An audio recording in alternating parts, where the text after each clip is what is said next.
when silence became compassion. The morning sun had barely begun to peek over the hills when the village of Darren stirred awake.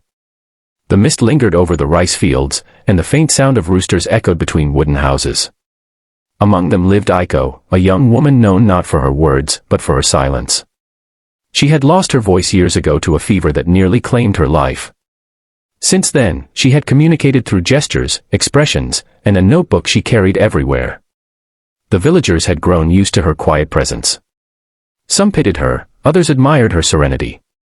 But most simply forgot that her silence was not by choice. They saw her in the market, selling flowers from her small garden, always smiling, always nodding politely, and they assumed she was content. In truth, Aiko's world was filled with unspoken thoughts, words trapped beneath layers of calm. Her garden was her sanctuary. Every morning, before dawn, she would tend to the delicate chrysanthemums, the bright marigolds, and the pale lavender that swayed gently in the wind. Each flower was a secret she couldn't tell, each bloom a whisper of the emotions she carried. People came to her for flowers when they needed comfort or celebration, never realizing that through her arrangements, Aiko was speaking to them in the only language she could still use. One day, a stranger arrived in Darren, a weary traveler named Kenji, whose face carried the weight of long roads and heavier memories. He had once been a teacher in the capital but had left after the great earthquake 5 years earlier took his wife and daughter. He rarely spoke of it, and when he did, it was only in fragmented sentences, as if every word reopened a wound. He came to Darren seeking work and perhaps, unconsciously, a reason to live again. Aiko first saw him in the marketplace, where he was helping an old man repair his cart. His hands were rough and trembling, but his eyes, dark and distant, betrayed a quiet sorrow she recognized. Without knowing why, she felt drawn to him. Later that afternoon, when he passed by her flower stall, she handed him a single white lily. Kenji looked at it in surprise. "How much?" he asked. She shook her head, smiling softly. Then she wrote on her notebook, 4 piece. He hesitated, then nodded and took it, unsure what she meant. That night, as he lay in the small inn by the river, he placed the lily on the table beside his bed. For the first time in months, he slept without dreams.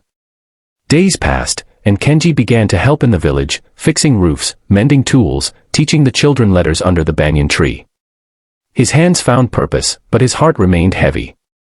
Aiko would watch from afar, sometimes leaving small bundles of flowers near where he worked, sprigs of lavender for calm, yellow daisies for hope, and sometimes a crimson tulip for courage.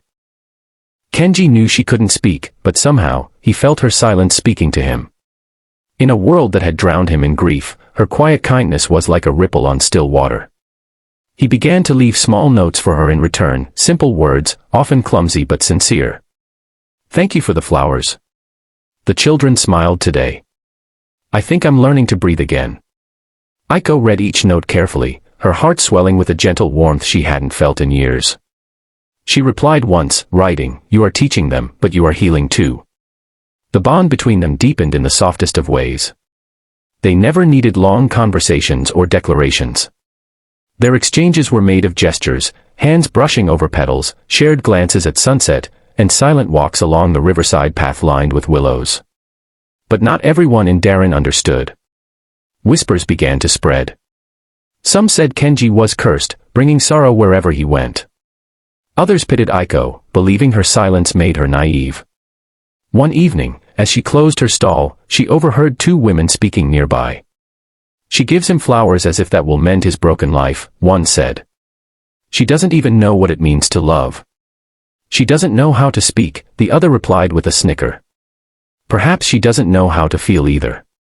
Aiko turned away quietly, her hands trembling. That night, she couldn't sleep. The moonlight poured through her window, silver and soft, but her heart was heavy. For the first time in years, she felt the weight of her silence, not as peace, but as a cage. The next morning, she went to the river, where she often found Kenji sitting in reflection. He looked up when she arrived, sensing her sadness. She handed him a bouquet, wildflowers tied together with a thin ribbon. He took it gently, noticing her eyes glistening. He frowned. "Aiko," he said softly, "what's wrong?" She opened her notebook and wrote slowly, "They say I don't understand. That my silence is emptiness." Kenji looked at her, his chest tightening. He took the notebook and wrote beneath her words, "Silence is not emptiness. Sometimes it's where compassion lives." Something shifted in that moment. Aiko's eyes filled with tears, but not from sadness. They sat together without speaking, listening to the quiet rustle of the river and the distant laughter of children.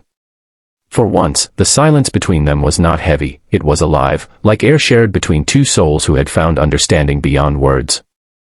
Seasons changed. The blossoms turned to golden leaves, and the wind carried whispers of autumn through the fields. The village, once wary of the outsider, began to see Kenji as one of their own. His lessons brought laughter to the children, and his patience mended more than just broken tools. Then one winter evening, a blizzard struck Darren. The storm came without warning, fierce and relentless. Houses shook, roofs caved under the weight of snow, and the river swelled dangerously. Aiko, hearing the cries of neighbors, rushed into the storm to help. Though she could not call out, her actions spoke for her, helping the elderly, guiding children to safety, wrapping blankets around shivering shoulders. When Kenji realized she was missing, he ran into the snowstorm, heart pounding. The wind howled, blinding him, but he kept calling her name into the dark. At last, near the edge of the river, he saw her, kneeling beside a trapped child whose foot was caught between rocks. Without hesitation, Kenji plunged into the freezing water. Together, they freed the child and carried him back to the safety of the village hall, where others had gathered. By the time they returned, Aiko's lips were blue, her hands trembling from the cold. Kenji wrapped his coat around her, his voice breaking. "Why would you risk your life like that?" She looked at him, eyes full of quiet conviction, and wrote on her notebook with shaking hands, because silence should never mean doing nothing. Kenji could only stare at her, overwhelmed by the truth in her words. That night, as the villagers tended to the injured and shared warmth by the fire, they saw Aiko differently.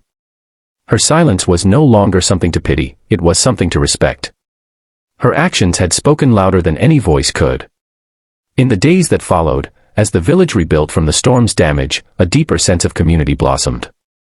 People helped one another more readily, spoke more gently, and looked at Aiko with newfound reverence. They began to understand that kindness wasn't always loud or spoken, it could be quiet, steady, and profoundly human. Kenji, too, found himself changing. The grief that had once anchored him began to lift. He realized that compassion didn't always come from grand gestures but from simple, sincere acts, the kind Aiko offered every day without expecting anything in return. One spring morning, when the first cherry blossoms began to bloom, Kenji visited Aiko's garden. She was kneeling among the flowers, her hands deep in the soil. He stood silently for a while, watching her tend to life with such tenderness that it humbled him. Then he approached, holding something behind his back. When she looked up, he smiled and revealed a small wooden box. Inside was a pendant, a delicate charm shaped like a flower petal, carved from cedar wood. He handed it to her and said softly, "For the one who taught me that silence can speak." Aiko's eyes filled with tears as she touched the pendant gently. Then she opened her notebook and wrote, "And you taught me that grief can grow into grace." They stood together beneath the cherry blossoms, the petals swirling around them like snow, and for the first time, Kenji took her hand. The silence that surrounded them was not empty, it was full of everything they had shared, everything they had become. Years later, their story became part of Darren's quiet folklore. Children would point to the garden near the river and say, "That's where the woman who spoke with flowers lived." And when the wind passed through the blossoms, carrying the scent of lavender and lilies, the villagers would smile, remembering how compassion had once bloomed from silence. Aiko and Kenji never left the village. They built a small home near the garden and continued their quiet lives, growing old together. Kenji kept teaching, Aiko kept tending to her flowers, and together they taught the villagers the gentlest lesson of all, that kindness doesn't always need to be heard to be felt. In the twilight of their lives, when their hair had turned silver and their steps had slowed, they would sit by the river where they first found each other. The same river that had once roared with danger now flowed softly, whispering memories. Aiko would rest her head on Kenji's shoulder, her notebook resting beside her, its pages worn and filled with a lifetime of silent words. On one such evening, as the sun dipped below the hills and the air glowed golden, Kenji spoke in a trembling voice, "Do you ever wish you could speak again?" Aiko smiled faintly, writing slowly, "No. I found my voice in kindness." Kenji took her hand, nodding, his heart full. In that stillness, in that perfect moment between day and night, silence became something sacred, a language of love, compassion, and peace. And long after they were gone, the garden continued to bloom every spring. People said the flowers there carried a strange calm, as if they listened. And sometimes, when the wind blew just right, it was said you could almost hear the whisper of their story, a reminder that even in silence, compassion can speak louder than words. When silence became compassion, it changed everything. And in that quiet village by the river, kindness became eternal.